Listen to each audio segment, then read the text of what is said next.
Coming in and finding seats, but make yourselves at home. Good evening. My name is Barbara Altman. I'm the director of the Oregon Humanities Center, and I'd like to welcome you to the second of the 2008-2009 Colin Rowe Thomas O'Fallon Lecture in Art and American Culture. The O'Fallon Lecture was established by a generous gift from Henry and Betsy Mayer, named in memory of their nephew Colin, son of University of Oregon law professor Jim O'Fallon, and his wife, artist Ellen Thomas. The topic of the lecture alternates between a focus on American jurisprudence and on art. The first of our two O'Fallon lecturers back in November was Henry Jenkins, professor of comparative media studies at the Massachusetts Institute of Technology. This evening, we're very pleased to host Lawrence Joseph, legal expert, professor, and poet, and Jim O'Fallon himself will be introducing our speaker in just a moment. Before I give Jim the podium, however, I'd like to express great appreciation to the staff of the Oregon Humanities Center, who organized every aspect of Professor Lawrence's trip. My thanks to Julia Hayden, Melissa Gustafson, Peg Gearhart, and Dylan Bragg for bringing us this wonderful gift and making sure he and his wife got here safely and are well put up. Professor Joseph was good enough to do a 30-minute interview with me this afternoon for UO Today, our interview TV show, and I hope you'll take the opportunity to watch that broadcast when it airs, or else to find it on the UO channel. I also hope you'll consider coming to Professor Joseph's poetry reading tomorrow. That's Friday, April the 17th, at 3 p.m. in the new home of the Creative Writing program. They are located now at 818 East 15th Avenue on the UO campus, and the address is on the posters, which are at the front and the back of the room, and we can tell you, give you directions and tell you where it is if you're interested after this lecture. But now, without further preamble, please join me in welcoming Professor Jim O'Fallon, who will give the real introduction. Jim?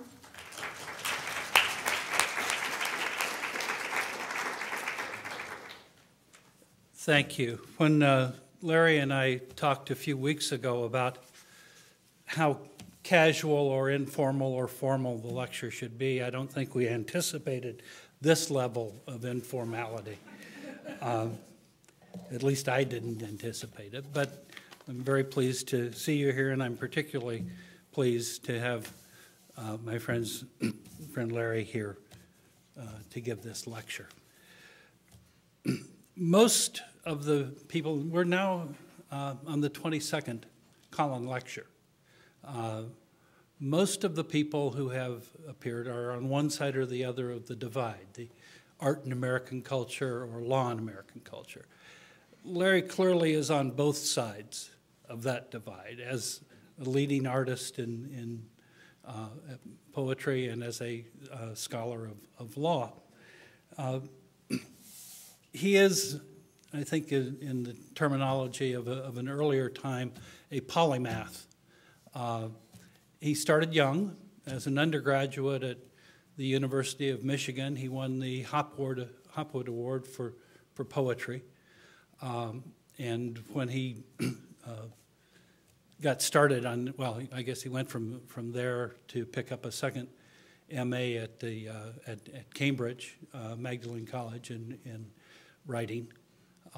Came back to the University of Michigan Law School, and this is where he earns the kinds of credentials that law faculty pay attention to when somebody is applying for a job in a law school.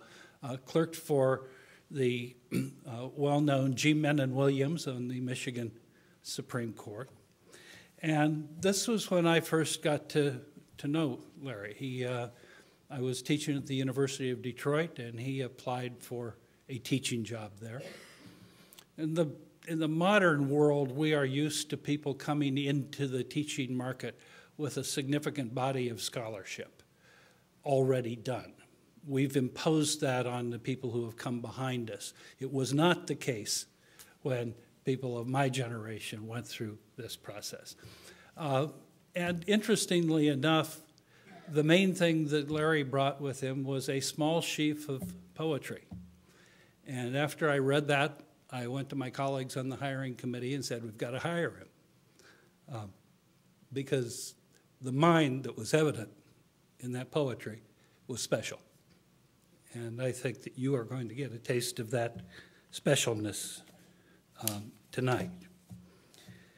He's now spent lives as an essayist, as a poet, as a practicing lawyer on Wall Street, and as a professor of law. And he is going to, well, and obviously also the author of Lawyerland, which is a very striking piece of prose that, if you're inclined, you can pick up on the back bench going out today. But he is speaking to us tonight of the languages in which he exists, the languages of poetry and the languages of law. Please welcome Larry Joseph.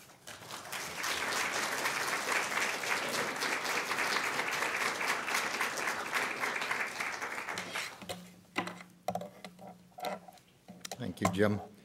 I'm going to put this on.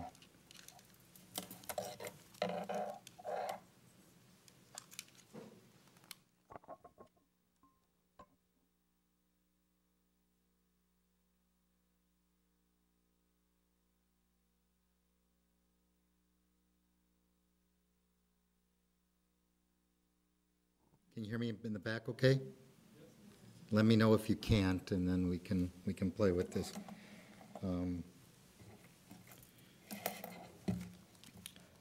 I'd like to thank everybody for, it's just a real privilege for me to be here. Being in the language of poetry, being in the language of law. 1. On November 8th, 1985, Clifford Geertz delivered the Tanner Lecture on Human Values at the University of Michigan. His lecture, The Uses of Diversity, was published in the winter 1986 issue of the Michigan Quarterly Review. Meaning, said Geertz, comes to exist only within language games, communities of discourse, intersubjective systems of reference, ways of world-making. Meaning is through and through historical, hammered out in the flow of events. The limits of my language are the limits of my world, Geertz added, quoting Ludwig Wittgenstein's Tractatus Logico-Philosophicus. The reach of our minds, the range of signs we can imagine somehow to interpret, is what defines the intellectual, emotional, and moral space within which we live. The following spring 1986 issue of the Michigan Quarterly Review is, in the words of its editor Lawrence Goldstein, devoted to Michigan's premier city, Detroit. Detroit, an American city, includes a selection of journal entries of mine. Our Lives Are Here, notes from a journal, Detroit, 1975. For the first entry, January 8, I write that is my and Nancy's, second week in the Alden Park. I had just moved from Ann Arbor to Detroit. I will commute to Ann Arbor to law school 4 times a week. The Alden Park is a 1920s Tudor-style apartment building beside the Detroit River on Detroit's east side. Next to it is Solidarity House, the international headquarters of the UAW. On January 15, 1975, I write, no hopeful signs for the economy. Detroit is hurting badly. As Detroit goes, so goes the nation. More and more empty houses and stores, for lease and for sale signs. As long as supplemental unemployment benefit pay holds out, but then what? On November 13, yesterday, bone-chilling damp coldness that the landscape seemed to equal, the singular smokestack near Eastern Market, St. Joseph's Towers seen from the Chrysler Freeway beneath Graham Boulevard, the burned-out warehouse in an old pole town surrounded by acres of weeds. How much has been lost, how much hidden and buried and forgotten, how much fear absorbs the capacity to see and accept. On December 12th, as I study for my final exams for my final semester in law school, I write, Friday night, late, just finished outlining the enterprise organizations course, now to review 3 or 4 chapters of secured transactions, floating liens, how a lender protects itself from bona fide purchasers and other intrigues. A cold, snowy night, papers, books all over the place. Can hear the wind outside howling over the river. Every once in a while, I look to see if it's still snowing. I think, what if I took the time to work on poetry that I take to study law? But no, of course, the intensity required to write poems must be differently directed. On November 12, 1975, William O. Douglas, because of illness, resigned from the United States Supreme Court. Douglas had been on the court since April 1939, over 36 years, the longest-serving justice in the court's history. I was reminded of this while I was reading James O'Fallon's Natural Justice, a book of Douglas's selected writings interspersed with O'Fallon's commentary. One opinion presented in its entirety in Natural Justice is Douglas's dissent in Sierra Club versus Morton. The Sierra Club had brought suit for declaratory judgment and an injunction to prevent the United States Forest Service from approving an extensive skiing development proposed by Walt Disney Enterprises in the Mineral King Valley in the southern part of the Sequoia National Forest. The issue was whether Sierra Club had standing under Section 10 of the Administrative Procedure Act to seek judicial review of the government's decision. A four-justice majority of the court held the Sierra Club lacked standing to maintain the action because it suffered no individualized harm to itself or its members. Douglas dissented. The critical question of standing would be simplified and also put neatly in focus, Douglas wrote, if we fashioned a federal rule that allowed environmental issues to be litigated before federal agencies or federal courts in the name of the inanimate object about to be despoiled, defaced, or invaded by roads and bulldozers, and where injury is the subject of public outrage. Environmental issues, Douglas held, should be tendered by the inanimate object itself. Valleys, alpine meadows, rivers, lakes, estuaries, beaches, ridges, groves of trees, swampland, or even air that feels the destructive pressures of modern technology and modern life should be partied to litigation to assure that all of the forms of life will stand before the court, the pileated woodpecker as well as the coyote and bear, the lemmings as well as the trout in the streams. That, as I see it, is, Douglas concludes, the issue of standing in the present case in controversy. I read Sierra Club versus Morgan for the first time during the summer of 1974 in an administrative law course taught by Joseph Vining. Vining spent an entire class on the case, taking us through its various factual and technical dimensions, and especially with favor, Justice Douglas's and Justice Blackmun's dissents. Vining specifically pointed out the language at the conclusion of Justice Blackmun's dissent, a reference to a particularly impertinent observation and warning of John Donne, an observation and a warning of Donne's that Blackmun quotes in a footnote. No man is an island, entire of itself. Every man is a piece of the continent as part of the main. If a clod be washed away by the sea, Europe is the less, as well as if a promontory were, as well as if a manner of thy friends or of thine own were. Any man's death diminishes me because I am involved in mankind, and therefore never send to know for whom the bell tolls, it tolls for thee. Devotions 17. When Sierra Club versus Morgan was decided on April 19, 1972, I was in the second of 2 years of postgraduate study at the University of Cambridge, studying, or as the English say, reading English language and literature. I had by then decided to return to Ann Arbor, where I had been an undergraduate to study law. In a journal entry dated April 18, 1972, I note, poems, 3 general categories, Threnodies, Justice, Jeremiah, Psalms, Beauty, Augustine, Conversations, Morality, Camus, then, and Keep On Keeping On with Saint Jean Perse and Sam Cooke. Another standing case with the Douglas dissent was decided 2 months after Sierra Club on June 26, 1972. Laird versus Tatum involved covert surveillance by Army intelligence of anti-war and civil rights groups.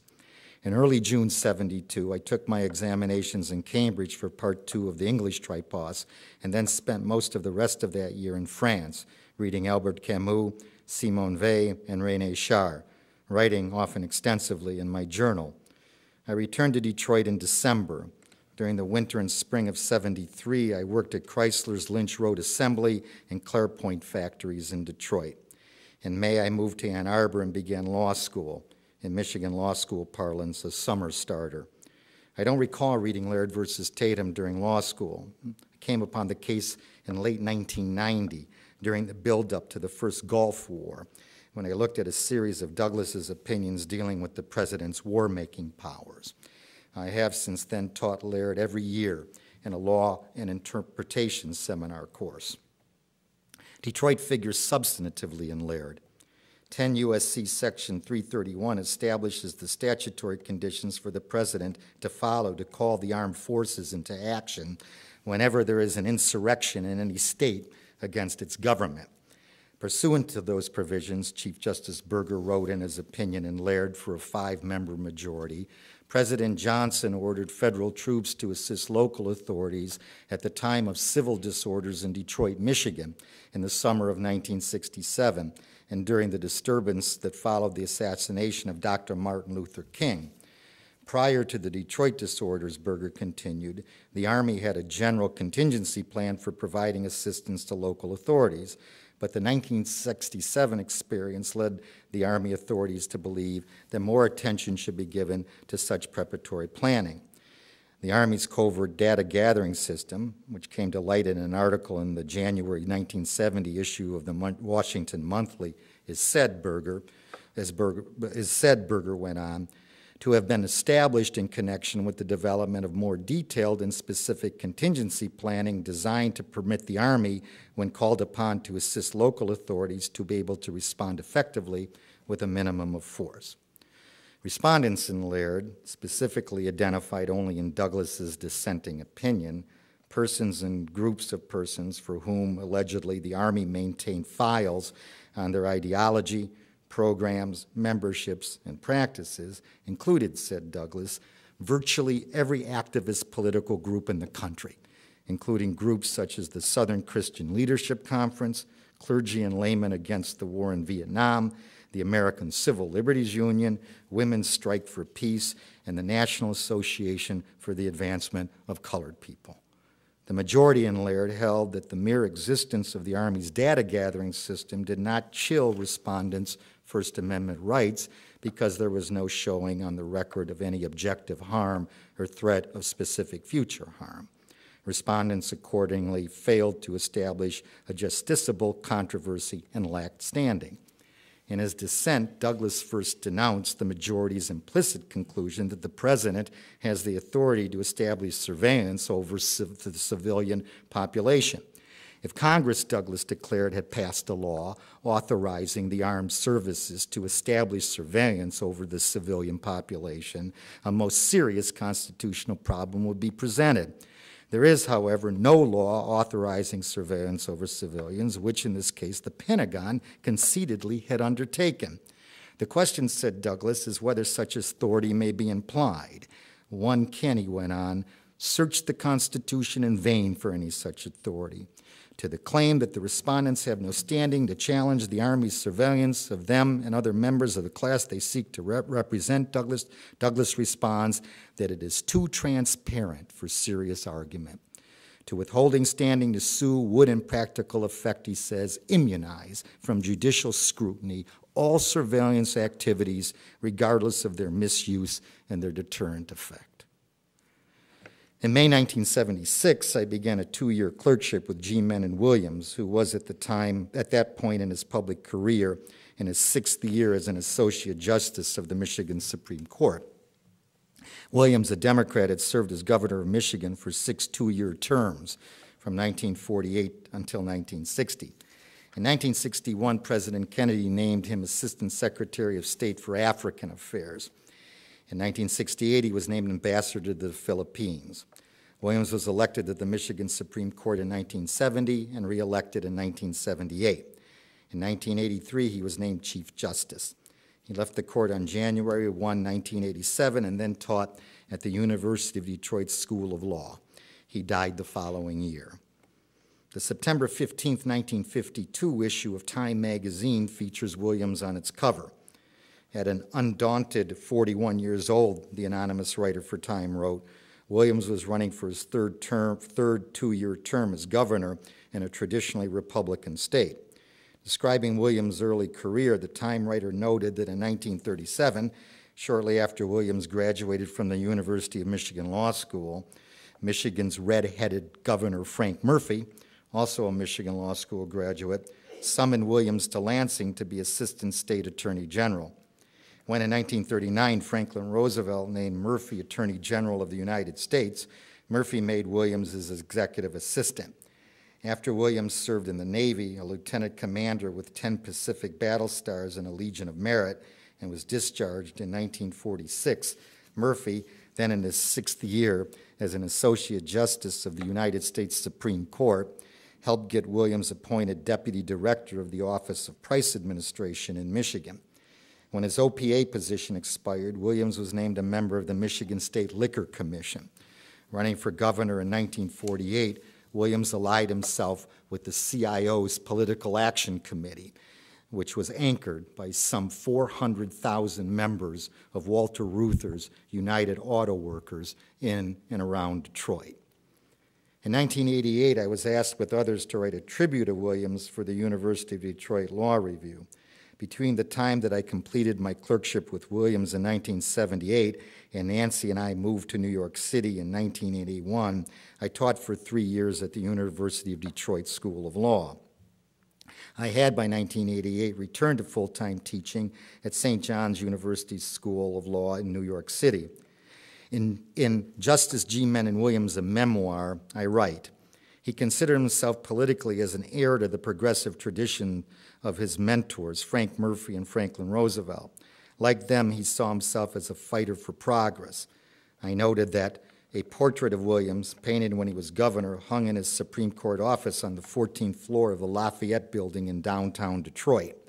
Williams was portrayed in the center.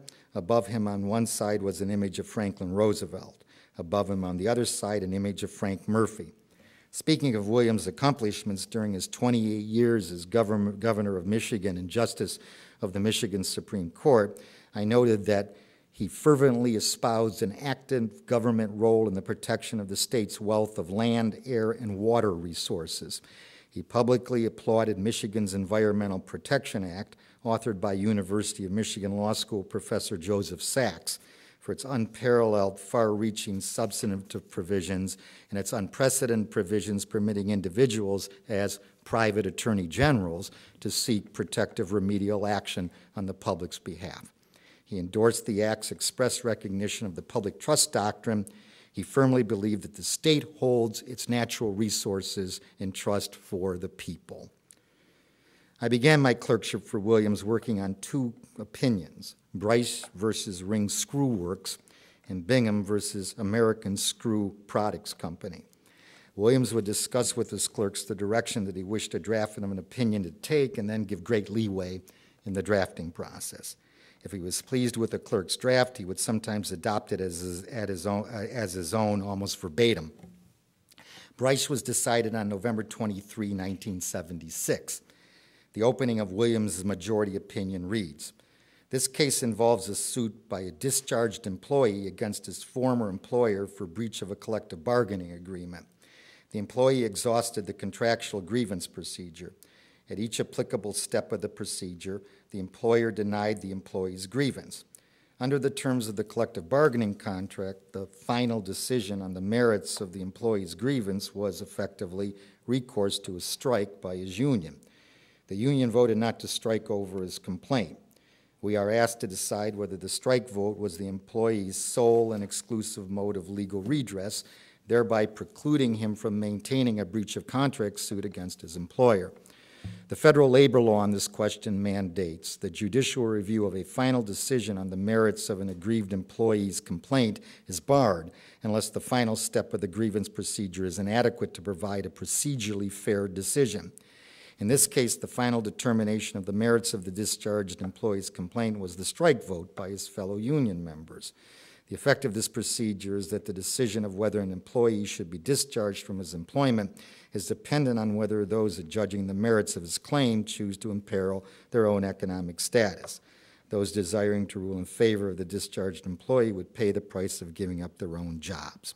We believe such a final merits determination is contrary to the federal labor law.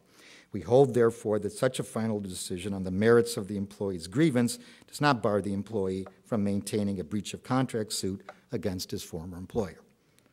Bingham was decided on December 21st, 1976.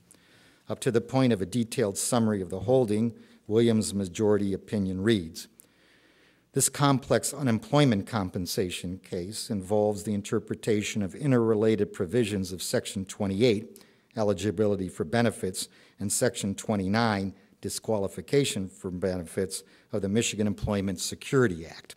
There are two issues. First, whether claimant disqualified under the Act for voluntarily terminating his employment can requalify for benefits under the Act outside the state of Michigan.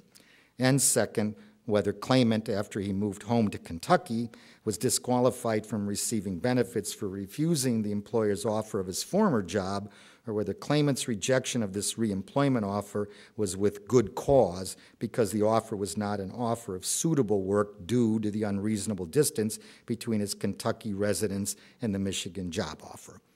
At the outset, it is essential we bear in mind that our Unemployment Compensation Act is part of a federal-state employment compensation system. This federal-state system is grounded in the Federal Social Security Act, the Wagner-Pizer Act, and the Federal Unemployment Tax Act, together with state laws enacted in conformity with the standards set forth by these federal laws.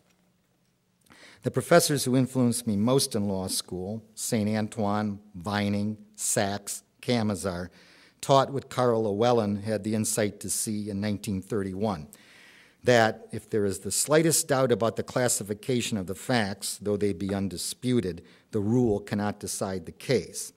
The way in which the facts are stated determines how the issue is framed. How the issue is framed is determined by how the facts are stated. Fact advocacy is what Camazar would call it, as he read out loud from the statements of facts of opinions that he admired to over 100 students in our constitutional law class. While I was working on Bryce and Bingham, I was writing several poems, one of which then opens part one of my first book, Shouting at No One. Joseph breathed slower, as if that would stop the pain splitting his heart. The poem begins. Joseph turned the ignition key to start the motor and leave Joseph's food market to those who wanted what was left. Take the canned peaches, take the greens, the turnips, drink the damn whiskey spilled on the floor, he might have said. Though fire was eating half Detroit, Joseph could only think of how his father, with his bad legs, used to hunch over the cutting board, alone and light particled with sawdust behind the meat counter, and he began to cry. Had you been there, you would have been thinking of the old market's wooden walls turned to ash, or how Joseph's whole arm had been shaking as he stooped to pick up an onion, and you would have been afraid. You would have known that soon Joseph would stumble, his body paralyzed an instant from neck to groin. You would simply have shaken your head at the tenement named Barbara in flames, or the guardsman with an M16 looking in the window of Dave's Playboy barber shop, then closed your eyes and murmured, "This can't be." You wouldn't have known it would take 9 years before you realize the voice howling in you was born then. 2. The limits, the reaches of our language, of our languages. The languages that we speak to ourselves inside us, the languages that we speak outside us to others. The reach of our minds, the range of signs that we can imagine somehow to interpret, hammered out in the flow of events, each of us existing within each of our own language games, our communities of discourse, our intersubjective systems of reference, our own ways of world-making. Language is the means by which we are woven into the fabric of human life and thought, how we come to inhabit the world. Because being is transient, we are each of us transient within our own being. Being within the reaches of our language is being in time, and being in time is being in some place or space, those intellectual, emotional, and moral spaces that each of us lives our lives in. 2 or 3. In 1983, 2 years after Nancy and I moved from Detroit to downtown Manhattan, I finished Curriculum Vitae, the title poem of my second book.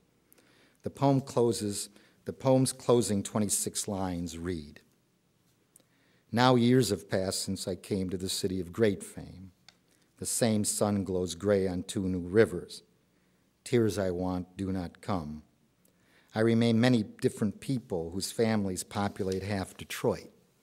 I hate the racket of the machines, the oven's heat, curse bossmen behind their backs. I hear the inmates' collective murmur in the jail on Beaubien Street.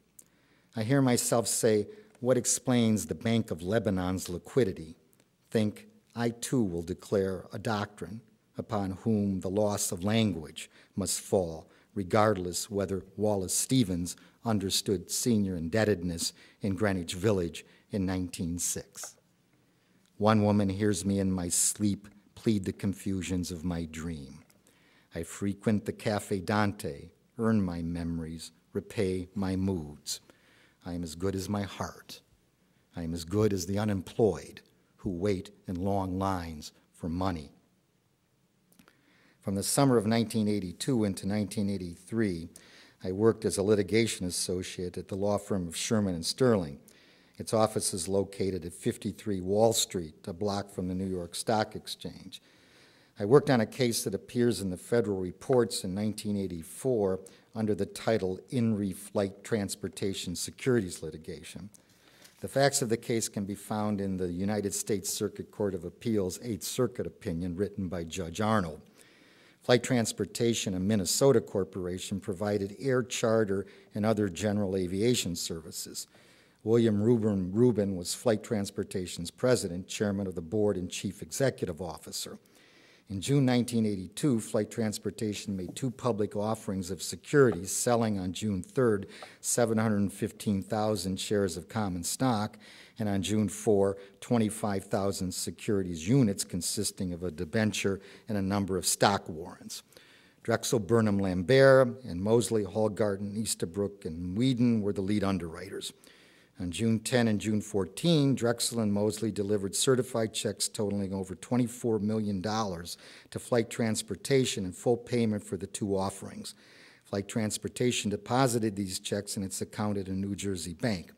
A few days later, on June 18, the SEC halted trading in Flight Transportation securities and brought an action against it, its subsidiaries in Rubin and the United States District Court for the District of Minnesota, alleging that the defendants had violated the federal securities laws, especially the anti-fraud provisions.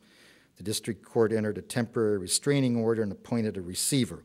The receiver transferred the remaining proceeds of the June 3rd and 4th offerings, some $22,700,000, from Flight Transportation's account in the New Jersey bank to a segregated interest-bearing escrow fund account in a Minneapolis bank. On June 23, Drexel, represented by Kale, Gordon, and Reindell, and Mosley, represented by Sherman and Sterling, filed a class action in the same district court on behalf of themselves and all other persons who had purchased Flight Transportation securities pursuant to the June 3rd and June 4 offerings. In August 1982, Drexel and Mosley moved for a constructive trust on the escrow fund on behalf of members of the public to whom they had sold the June 1982 securities and sought a preliminary injunction against the distribution, commingling, withdrawal, or other disposition of the fund. During the following months, Judge Arnold wrote, before going on with the facts, the litigation became increasingly complex. I was then finishing a law review article that I had begun in Detroit. The causation issue in workers' compensation, mental disability cases, and analysis solutions and a perspective was published in the March 1983 issue of the Vanderbilt Law Review. The article's opening sentence reads, "The causal relationship between employment and a disabling mental or emotional injury presents one of the most complex issues in accidental injury and workers' compensation law."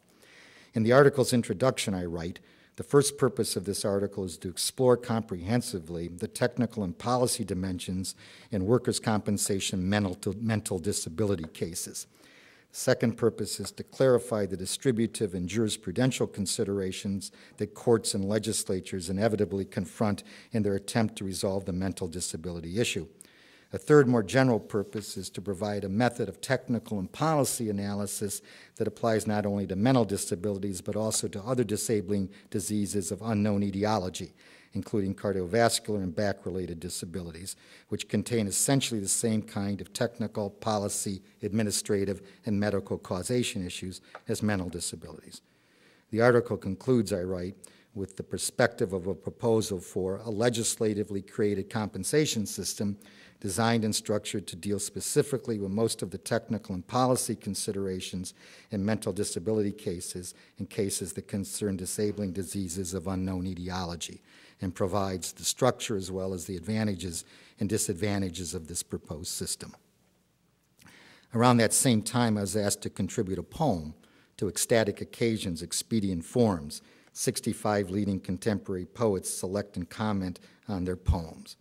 Each contributor, editor David Lehman explains in the book's preface, was asked to provide a poem accompanied by a statement on the decisions that went into its making. The poem that I submitted was That's All, which is also in curriculum vitae. I work and I remember, That's All begins. I conceive a river of cracked hands above Manhattan. No spirit leap with me in the womb. No prophet explains why Korean women thread atomic machinery's machines behind massive empty criminal tombs. Why do I make my fire my heart's blood? 2 or 3 ideas thought through to their conclusions. Make my air dirty the rain around towers of iron, a brown moon, the whole world. My power becomes my sorrow. Truth, my lies are sometimes true. Firsthand, I now see the God whose witness is revealed in tongues before the exchange on Broad Street and the transfer of $2,675,000,000 by tender offers are acts of the mind and the calculated truths of First National City Bank. Too often, I think about third cousins in the shoof.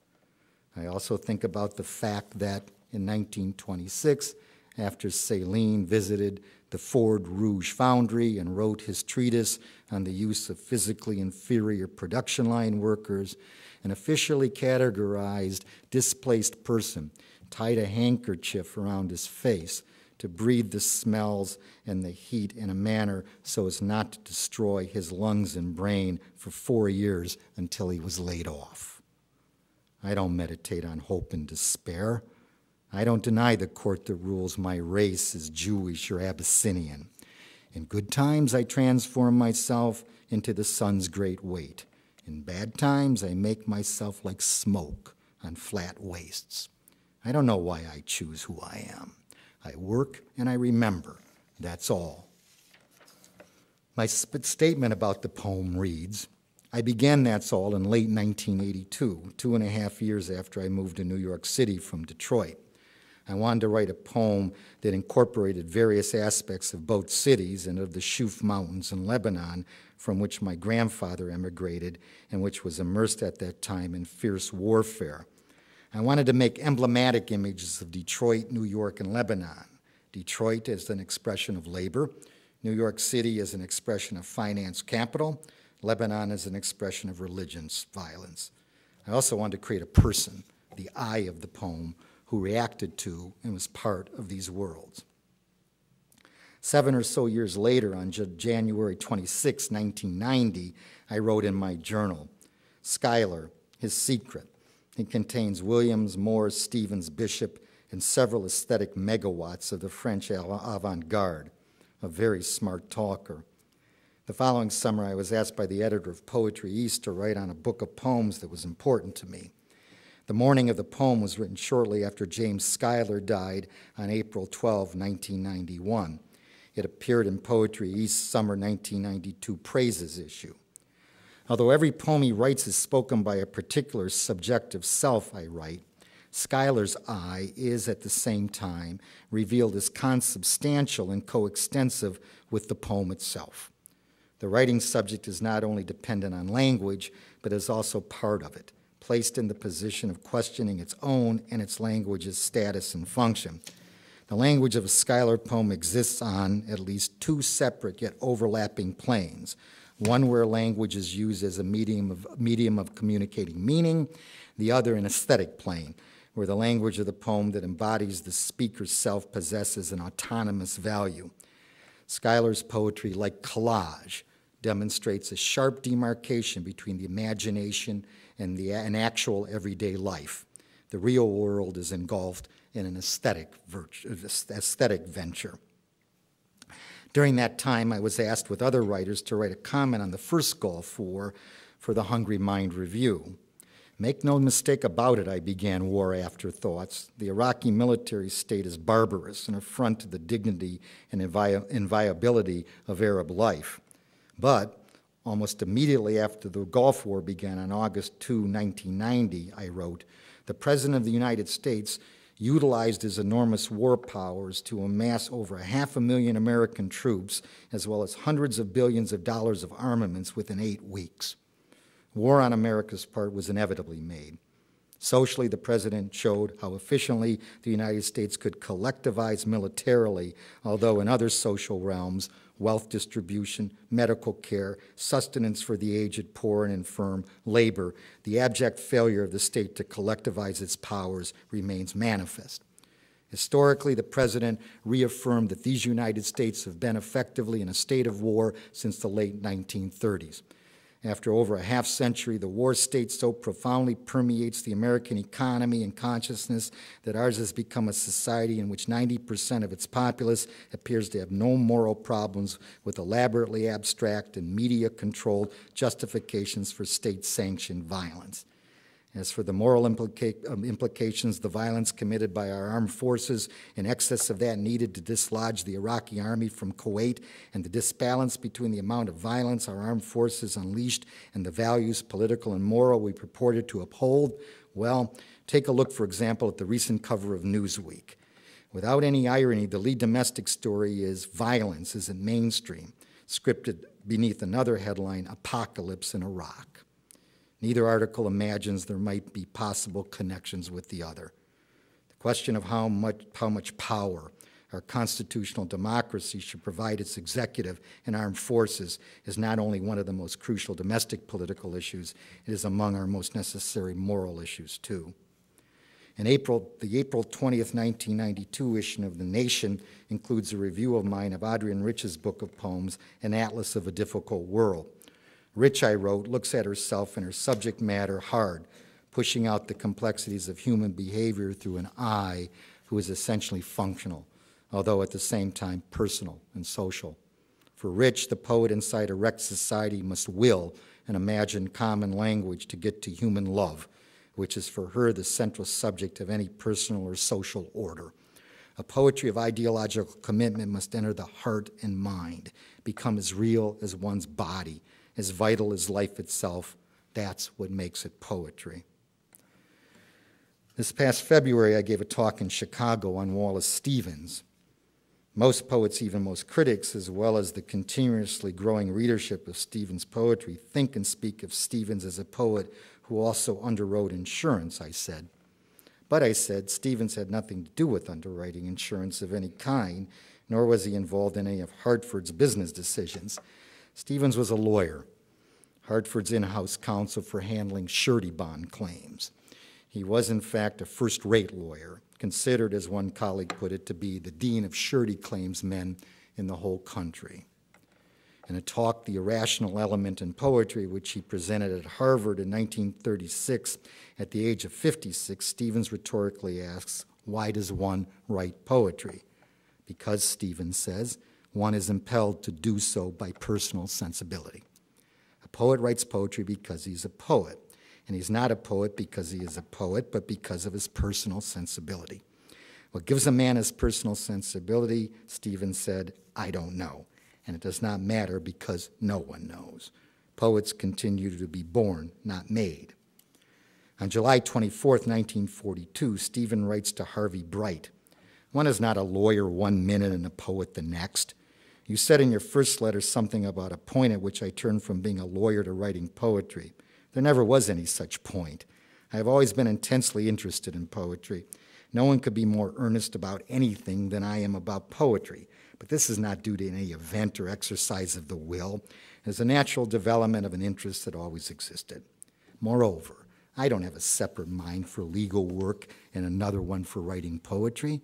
I do each with my whole mind, just as you do everything that you do with your whole mind." In another letter to Bright, sent a week later, Stevens writes, "Lawyers very often make use of their particular faculties to satisfy their particular desires." From an article exposed to Solvent, Worker Faces Hurdles by Felicity Berenger in the New York Times, Sunday, January 25, 2009. When the University of Kentucky published new research in 2008 suggesting that exposure to a common industrial solvent might increase the risk for Parkinson's disease, the moment was a source of satisfaction to Ed Abney, Berenger writes. Abner, Berenger says, is a 53-year-old former tool and die worker, now sidelined by Parkinson's, who had spent more than 2 decades up to his elbows in a drum of solvent, trichloroethylene, while he claimed metal piping at a now shuttered Dresser Industries plant here. The University of Kentucky study, according to Berenger, had focused on Abney and his factory co-workers who worked near the same 55-gallon drum of the vaguely sweet-smelling chemical. The study found that 27 workers had either the anxiety, tremors, rigidity, or other symptoms associated with Parkinson's, or had motor skills that were significantly impaired compared with a healthy peer group. The study was, Mr. Abner thought, the scientific evidence he needed to claim workers' compensation benefits. He was wrong. The medical researchers would not sign the form attesting that Mr. Abney's disease was linked to his work. Individuals like Mr. Abney are, Berenger writes, caught between the conflicting imperatives of science and law. And there's a huge gap between what researchers are discovering about environmental contaminants and what they can prove about their impact on disease. The gap has ensured that only a tiny fraction of workers' compensation payments are received by those who were exposed to harmful substance at work. From an article, Infinite Debt, How Unlimited Interest Rates Destroyed the Economy, by Thomas Gagan in this month's Harper's Magazine. Some people still think our financial collapse was the result of a technical glitch, a failure, say, to deregulate derivatives of hedge funds. In fact, Gagan says, no amount of New Deal regulation or SEC watching could have stopped what happened. The problem, Gagan goes on, was not that we deregulated the New Deal, but that we deregulated a much older, even ancient set of laws. First, Gagan writes, we removed the possibility of creating real binding contracts by allowing employers to bust unions that had been entering into these agreements for millions of people. Second, we allowed those same employers to cancel existing contracts virtually at will by transferring liability from one corporate shell to another, or letting a subsidiary go into Chapter 11 and then move to cancel the contract rights, including lifetime health benefits and pensions. And then we dismantled the most ancient of human laws, the law against usury, which had existed in some form in every civilization from the Babylonian Empire to the end of Jimmy Carter's term. That's when, says Gagan, we found out what happens when an advanced industrial economy tries to function with no cap at all on interest rates. Here's what happens. The financial sector bloats up. With no law capping interest, the evil is not only the banks prey on the poor, they have always done so, but the capital gushes out of manufacturing and into banking. What is history really but a turf war between manufacturing, labor, and the banks? A journal entry dated this past September 24, 2008, locating historically the time of the financial collapse, Friday, September 12, Saturday, Sunday, Monday, September 13, 14, 15. The Times and Monday, the 15th paper. On Sunday, as the heads of major Wall Street banks huddled for a third day of emergency meetings at the Federal Reserve Bank of New York. No one connects the fact that these meetings took place 2 blocks from the site of the World Trade Center, 7 years and 1, 2, 3, 4 days after the suicide bombings of the World Trade Center towers. 4 or 5 blocks from our apartment, right over here again in the neighborhood. These are lines from The Game Changed, a poem in my book, 4th book, Into It. The phantasmic Imperium is set in a chronic state of hypnotic fixity. I have absolutely no idea what you're talking about, was his reply, and he wasn't laughing either. One of the most repellent human beings I've ever known, his presence a gross and slippery lie, a piece of chemically pure evil. A lawyer, although the type's not exclusive to lawyers. A lot of different minds touch and have touched the blood money and the dummy account in an offshore bank, washed clean, free to be transferred into a hedge fund or a foreign brokerage account, at least $500 billion ending up in the United States with more to come. I believe I told you I'm a lawyer, which has had little or no effect on a certain respect I have for occurrences that suggest laws of necessity. I too am thinking of it as a journey of conversations, otherwise known as the Divine Commedia, is how Asap Mandelstam characterized Dante's poem. 4. Going back into my journals, I discover that on January 4, 1990, I wrote, ideas for titles of poems, the constant and endless struggle with fact, admissions against interest. On August 22, 1990, I wrote, working on admissions against interest, ready to write it. An admission against interest is an admission to the truth of a fact by a person, although the admission is against his or her personal or economic interest. It is an exception to the hearsay rule and is allowed into evidence on the theory that the lack of incentive to make a damaging statement is an indication of the statement's reliability. My poem, Admissions Against Interest, is in Before Our Eyes. It is in 4 parts. Part 2 in its entirety reads, now what type of animal asks after facts? So I'm a lawyer. Maybe charming, direct, yet as circumspect as any other lawyer, going on about concrete forces of civil society substantially beyond anyone's grasp, and about money. Things like, you too may be silenced the way powerful corporations silence contractually attract my attention. The issues bifurcated. Why divide the dead, the foreign minister asks. What's one life when you've lost 20 million? And if what has happened during my life had been otherwise, could I say I would have seen it much differently? Authority? Out of a deeper strata, illuminations. A lot of substance chooses you. It's no one's business judging the secrets each of us needs. I don't know what I would do without my double. 5. So it is.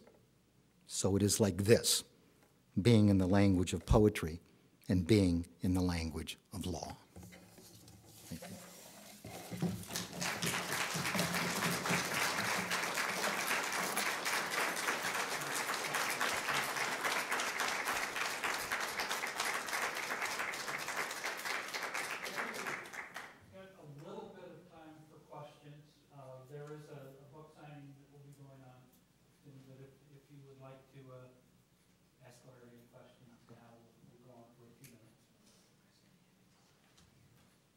Yes. Since I have this, I can talk anywhere I am. The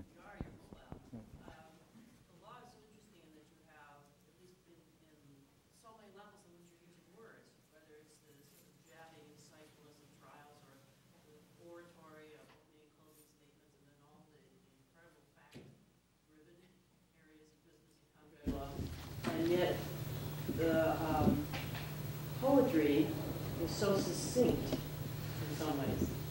So the type of writing you have in law matches how with the type of writing or words you use in poetry. Give us so many examples. The reason why I don't know how it meshes. I mean, I mostly don't think about it. I think Stephen's statement that it's just the way my mind operates, and it's my whole mind, and I don't separate the two out.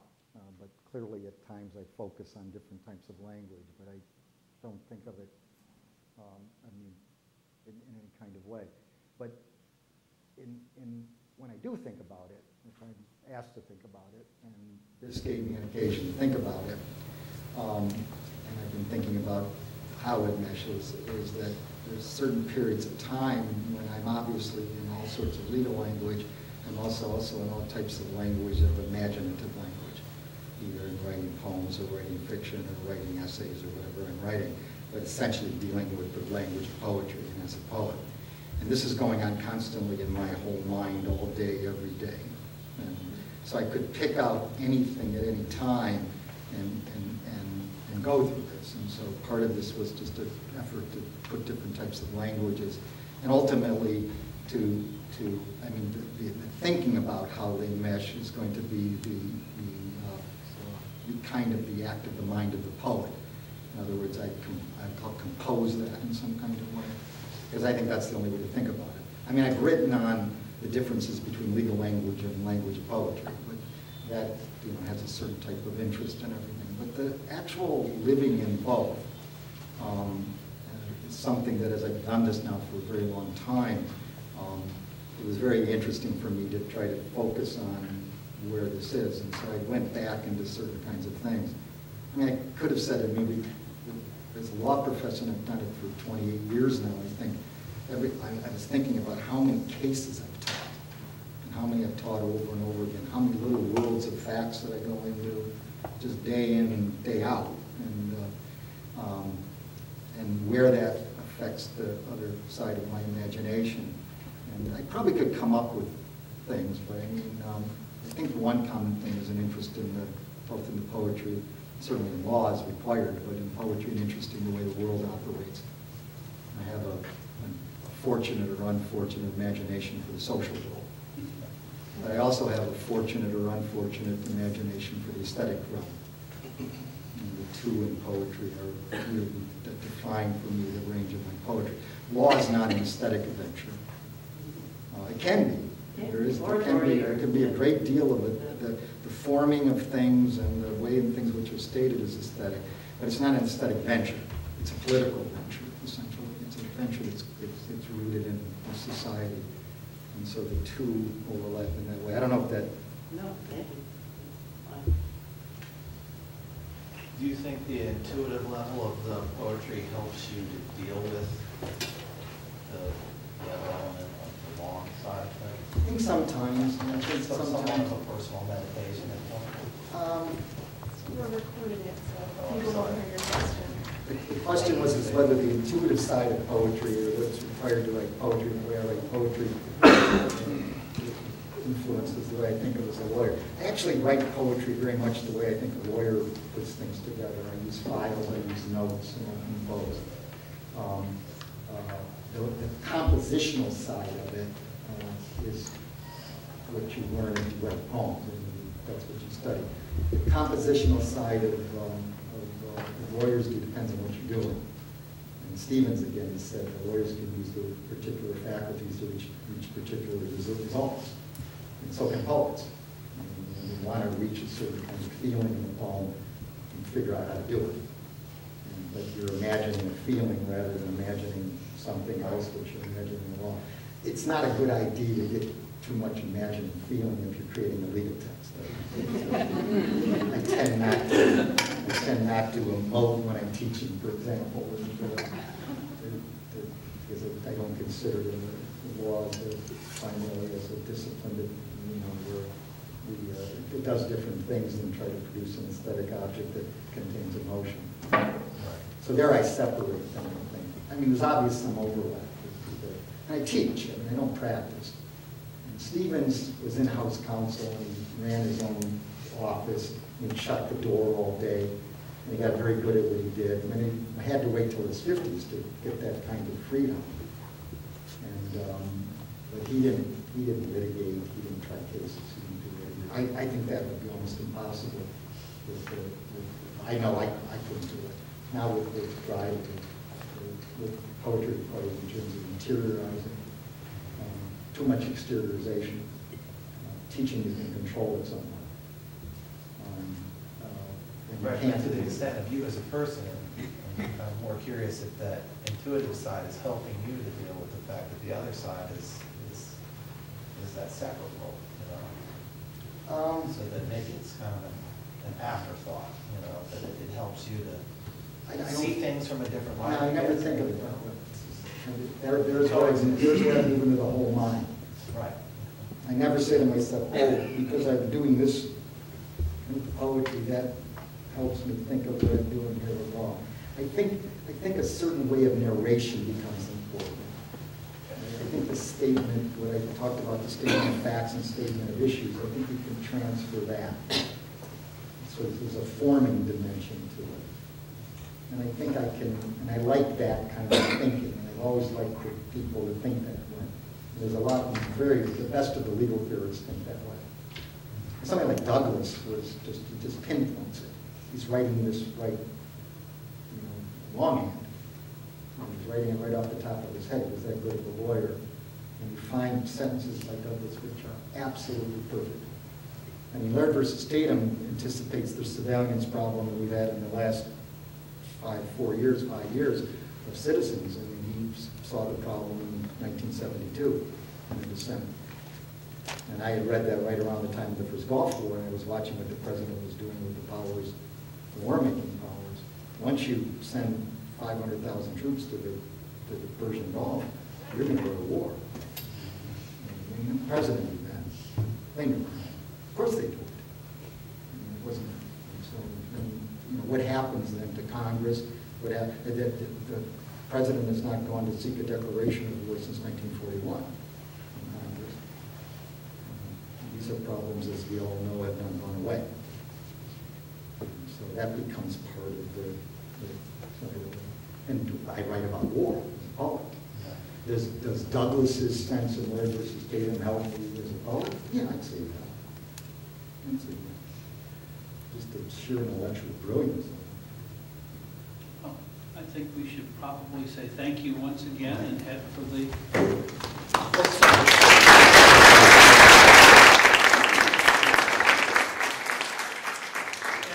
Remind you that there is a poetry reading tomorrow. The information is available here.